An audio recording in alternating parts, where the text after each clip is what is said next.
সামনেই মকর সংক্রান্তি, সেজে উঠেছে গঙ্গাসাগর আর ভিড়ও বাড়ছে ক্রমাগত। মকর সংক্রান্তিতে পুণ্য স্নানে হাজির হচ্ছেন দেশ বিদেশ থেকে আসা বহু পুণ্যার্থী।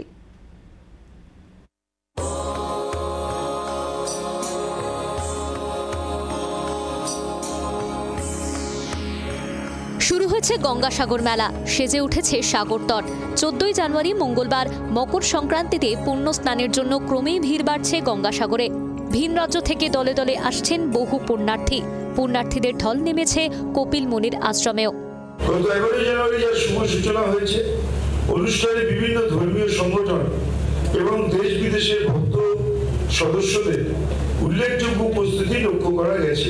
এবারের মেলায় পুণ্যার্থীদের পারাপারের জন্য 21টি জেটি 21 জেটি ব্যবহার করা হচ্ছে।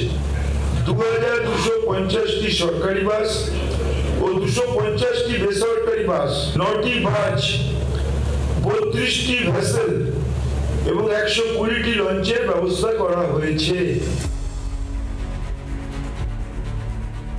এনডিআরএফ এর পক্ষ থেকে এই প্রথম গঙ্গাসাগর মেলায় নামানো হয়েছে ডগ স্কোয়াড।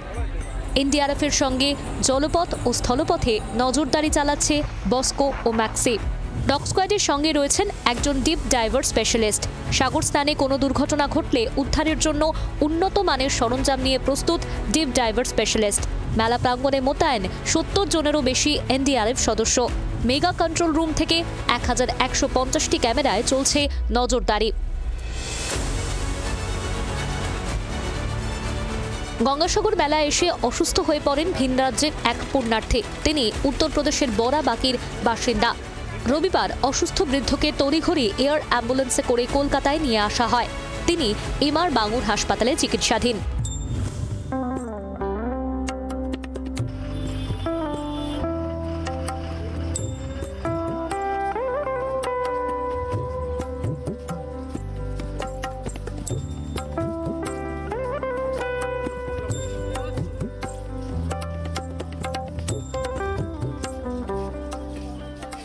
গঙ্গাসাগর যাত্রায় কাকদ্বীপ জেটি, বাবুঘাটের ট্রানজিট ক্যাম্পে উপচে পড়া ভিড় পুণ্যার্থীদের।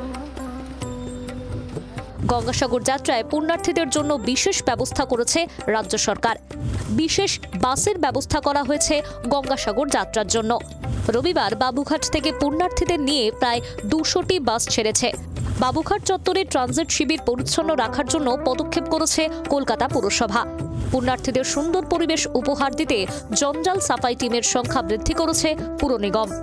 গঙ্গাসাগরের পুণ্য স্নানের পুণ্য লগ্ন এখন শুধু সময়ের অপেক্ষা।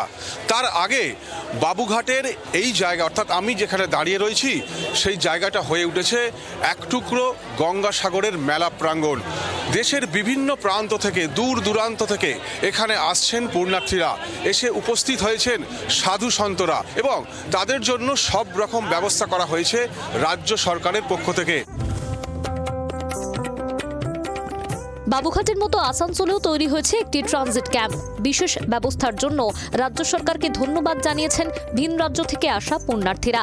राजस्थान से आए हैं, बंगाल आकर बॉर्डर पे बड़ा स्वागत किया है, फूलमाला से स्वागत किया है, तिलक लगाया गया है, चाय पिलाई गई है, पानी की सुविधा है, ठहरने की सुविधा है। बहुत बढ़िया काम हो रहा है। রবিবার সন্ধ্যায় সাগরদ্বীপে গঙ্গাসাগর মেলার অংশ হিসেবে গঙ্গা আরতির আয়োজন করা হয়। গঙ্গা আরতির সাক্ষী থাকেন বহু পুণ্যার্থী।